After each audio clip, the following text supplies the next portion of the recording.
సార్వత్రిక ఎన్నికల ప్రచార పర్వానికి తెరపడింది.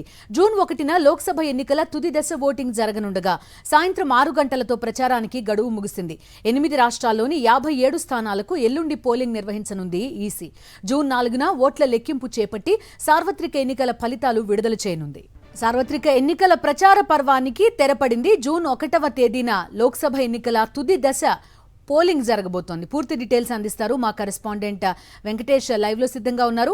వెంకటేష్, చెప్పండి. 6 గంటలతోటి ప్రచారానికి గడువు కూడా ముగిసిపోయింది. ఇది తుది దశ. సో ఎలాంటి ఏర్పాట్లు జరుగుతున్నాయి? ఏ స్థానాల్లో తుది దశలో ఎన్నికలు జరగబోతున్నాయి? డీటెయిల్స్ ఏంటి? లోక్సభ ఎన్నికల ప్రచారం పరిసమాప్తమైంది. దాదాపు 2 నెలల నుంచి ఈ ఎన్నికల ప్రక్రియ కొనసాగుతుంది. ఈ రోజుతో ఈ ఎన్నికల ప్రచారం ముగిసింది. 6 గంటలకు ఈ ఎన్నికల ప్రచారం ముగిసినట్టుగా కేంద్ర ఎన్నికల సంఘం స్పష్టం చేసింది. సో ఆ నేపథ్యంలో మైకులన్నీ మూగబోయాయి. ప్రధానమంత్రి నరేంద్ర మోడీ ఎన్నికల ప్రచారాన్ని ముగించుకొని ఆయన కన్యాకుమారి బయలుదేరారు. అక్కడ ఆయన వివేకానంద రాక్ మెమోరియల్లో ధ్యానం చేయబోతున్నారు. ఇకపోతే మొత్తం 57 పార్లమెంటు నియోజకవర్గాల్లో ఎన్నికలు జరగబోతున్నాయి. ఇందులో ప్రధానంగా పంజాబ్ రాష్ట్రం మొత్తంలో కూడా ఈ ఎన్నికలు జరగబోతున్నాయి. అక్కడ ఉన్నటువంటి 13 సీట్లలో ఎన్నికలు జరగబోతున్నాయి. అలాగే ప్రధానమంత్రి నరేంద్ర మోడీ పోటీ చేస్తున్నటువంటి వారణాసి, అలాగే హిమాచల్ ప్రదేశ్లో కూడా ప్రముఖ సినీ నటి కంగనా రనౌత్ పోటీ చేస్తున్నారు. సో ఇలా ప్రముఖులందరూ కూడా చాలామంది ఈ ఎన్నికల 7వ విడత ఎన్నికల బరిలో ఉన్నారు. జూన్ 1వ తేదీన ఉదయం 7 గంటల నుంచి ఎన్నికల పోలింగ్ ప్రక్రియ ప్రారంభం కాబోతుంది. సో ఈ నేపథ్యంలో దీనికి సంబంధించినటువంటి ఏర్పాట్లన్నీ కూడా పూర్తి చేసింది. సో 7వ విడత ఎన్నికలు జరిగేటువంటి రాష్ట్రాల్లో 8 రాష్ట్రాలు ఉన్నాయి. సో ఈ 8 రాష్ట్రాల్లో దానికి తగినటువంటి ఏర్పాట్లన్నీ కూడా పూర్తయ్యాయి. ఎలాంటి పెద్దగా సమస్యాత్మక ప్రాంతాలు ఏవి కావు. సో ఉత్తరప్రదేశ్ ఈస్టర్న్ సైడ్లో ఉన్నవి, అలాగే బీహార్ సరిహద్దులో ఉన్నటువంటి రాష్ట్రాల్లో ప్రధానంగా ప్రాంతాల్లో ఎన్నికలు జరుగుతున్నటువంటి నేపథ్యంలో ఈ ప్రక్రియ అంతా కూడా సజావుగా జరిగేందుకు అవసరమైనటువంటి ఏర్పాట్లన్నీ కూడా పూర్తయినాయి.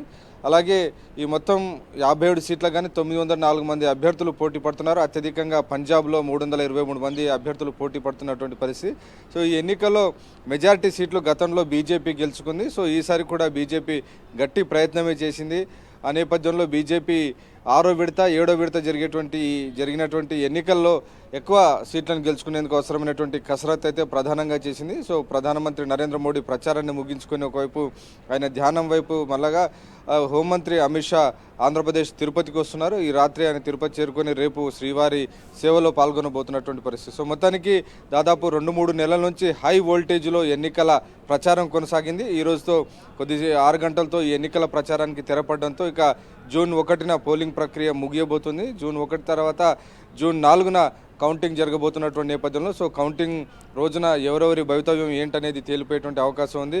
ప్రధానమంత్రి నరేంద్ర మోడీ మరోసారి గెలుస్తారనేటువంటి ధీమాతో ఉన్నారు. హ్యాట్రిక్ తీసుకొస్తాననేటువంటి ధీమాతో ఉన్నటువంటి నేపథ్యంలో ఈ 7వ విడతలు జరిగేటువంటి 57 సీట్లలో మెజారిటీ సీట్లు గెలుచుకోవడం అనేది బీజేపీకి చాలా క్రూషియల్. ఎందుకంటే ఇప్పటివరకు జరిగినటువంటి ఎన్నికల్లో బీజేపీ అలాగే ఇతర పక్షాలు కొంత సంఖ్య తగ్గేటువంటి అవకాశం ఉంది, మెజారిటీ సంఖ్య తగ్గేటువంటి అవకాశం ఉందో అనేటువంటి ఒక అంచనాలు వస్తున్న నేపథ్యంలో మ్యాక్సిమం 6-7వ విడత ఎన్నికల్లో గెలుచుకునే దిశగా బీజేపీ ప్రయత్నాలు చేస్తున్నటువంటి పరిస్థితి మనం చూస్తున్నాం.